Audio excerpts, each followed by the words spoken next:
Okay, now this is with relevance to all swings, okay? Your left hand grip needs to be further over and the pressure needs to be more in the fingers holding the club rather than it being on your thumb. Your left hand is way underneath here, okay? And that's not a natural hang for your left hand down here. You want to hang there. So don't hold a golf club and then twist your hand open into an unnatural position. Let it hang, let it come forward. That's your most natural position. That's going to be the most pressure in the fingers here and the most security, okay? So you actually create a little bit of an angle in your right wrist as opposed to being straight there and sort of a curve in that front wrist, okay? Then you start getting this scoopy sensation, okay? Once you've got that left hand grip better, we've got to judge the length of shot by the length of swing, okay? Previously your backswing was just way too far, 20-yard shot, and then you were just trying to sort of stop the club coming down, sort of get underneath it. And if you watch your left hand here, sort of pulling into your body, trying to help it up in the air, as you said, you were trying to get the ball up in the air, and you were basically doing something that's physically impossible. You can't get the ball up in the air by leaning back and scooping or lifting your left arm up in the air, okay? What we've got to do, I put that club there, so it went through your left arm, okay?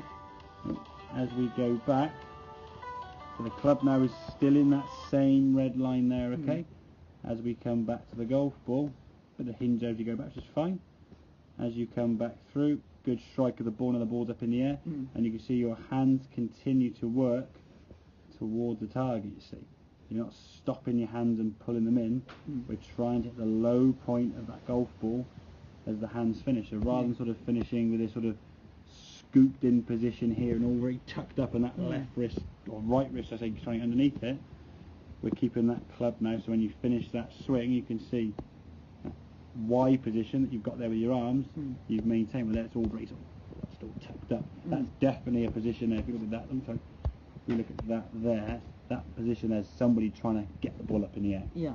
And the more you try to get the ball up in the air, all you achieve on doing is get the club up in the air. Because if the club goes up, the ball goes on the ground because you're tapping the golf ball, aren't you? So setup wise, we say left hand grip's going to be key. Get that club in the right position with your left hand, and then feel that club going through that dragging drill. We said you can do that. We sort of just draw on here a second to sort of demonstrate. Normal sort of setup, but put the golf ball back there, so your club now would be leaning forward, and then put a cushion maybe here, and all you're trying to do is drag the golf ball towards that cushion, okay? By keeping your hands leading in front. If your hands just do that with it, the ball come off the club face and probably end up missing the cushion to the side here, okay? You want to go towards the target, pushing it, and that'll give you the sensation of how that left and right wrist work with the golf club. Get that club going down. Club goes down, ball goes up. So, make sense? Yeah. Good stuff. Really Excellent. does. Very good.